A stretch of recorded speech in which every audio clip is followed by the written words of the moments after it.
Halo teman-teman, perkenalkan nama saya Yulvinus Anuku, Prodi Sistem Informasi Fakultas Sains dan Teknologi. Saya dari kampus Cudniadin Medan. Dan sini saya akan melakukan penjelasan singkat. Demikian. Halo teman-teman, perkenalkan nama saya Yulvinus Anuku, Prodi Sistem Informasi Fakultas Sains dan Teknologi. Saya dari kampus Cudniadin Medan atau PTND Medan.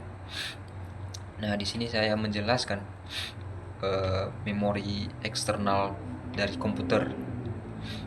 Nah, sebelumnya yang saya hormati Ibu pengampu bidang studi arsitektur dan organisasi komputer, yang dimana Ibu Yola Permata Bunda SPD MKOM.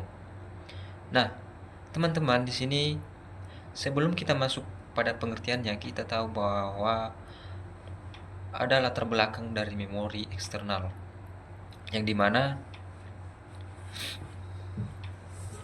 memori eksternal adalah perangkat penyimpanan data yang terpisah dari komputer utama dan biasanya dapat dipindahkan atau dibawa.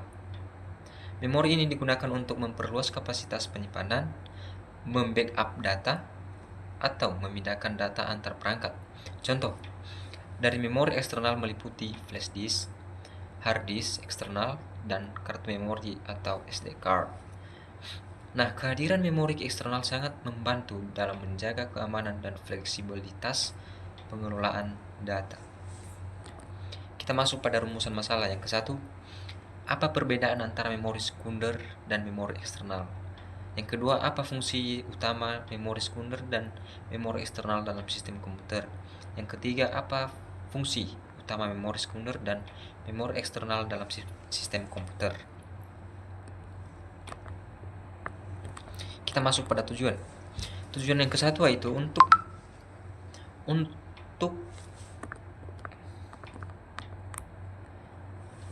memahami fungsi dan karakteristik memori sekunder dan memori eksternal dalam sistem komputer.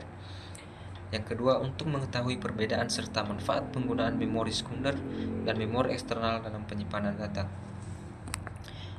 Nah, baik, kita masuk pada pengertian memori sekunder. Memori sekunder adalah merupakan jenis media penyimpanan data dalam komputer yang digunakan untuk menyimpan data secara permanen. Data dalam memori ini tidak akan hilang meskipun komputer dimatikan. Contoh memori sekunder antara lain hard disk, SSD, dan CD atau DVD. Nah, kita masuk pada jenis-jenis memori sekunder. Yang ke-1, flash disk atau USB drive, yang dimana mudah dibawa dan digunakan untuk transfer data. Yang kedua, hard disk eksternal, yang dimana kapasitas besar dan dapat digunakan untuk membackup data. Yang ketiga, kartu memori atau SD card, yang dimana pada umumnya digunakan pada kamera dan smartphone. Yang keempat, CD atau DVD eksternal, yang dimana optical disk yang dibaca melalui drive eksternal. Nah, kita masuk pada memori sekunder. Yang ke-1, menyimpan data dan program secara permanen. Yang kedua, menyediakan ruang penyimpanan besar bagi sistem operasi dan aplikasi. Yang ketiga, menjaga data tetap tersedia meskipun komputer dimatikan. Nah, baik, kita masuk pada pengertian memori eksternal. Memori eksternal adalah media penyimpanan data yang berada di luar perangkat utama dan dapat dilepas pasang atau dipindahkan. Memori ini digunakan untuk menyimpan, membackup atau memindahkan data antar perangkat. Misalnya, flash disk, hard disk eksternal, dan kartu memori. Nah, baik, kita masuk pada jenis-jenis memori eksternal. Yang pertama, hard disk drive atau HDD, yang dimana penyimpanan magnetik kapasitas besar. Yang kedua, solid state drive atau SSD, merupakan penyimpanan cepat tanpa komponen bergerak.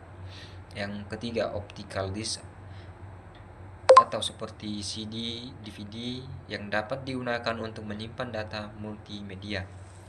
Yang keempat, magnetic tape atau digunakan untuk membackup data dalam jumlah besar. Nah, baik, kita masuk pada fungsi memori eksternal.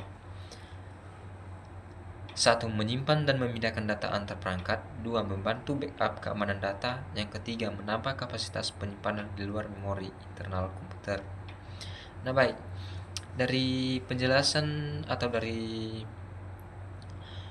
atau kesimpulan dari pembahasan di atas, kita dapat menyimpulkan bahwa memori sekunder dan memori eksternal merupakan komponen penting dalam sistem penyimpanan data komputer.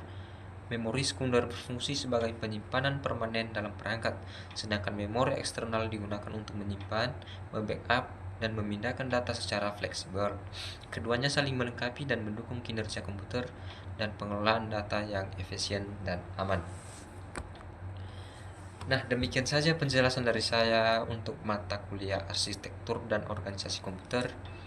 Jika ada kesalahan atau kata-kata yang kurang menyenangkan, karena pepatah mengatakan, jika ada jarum patah jangan simpan dalam peti, jika ada kata-kata kasar jangan simpan dalam hati. Demikian, terima kasih. Salam sejahtera untuk kita semua.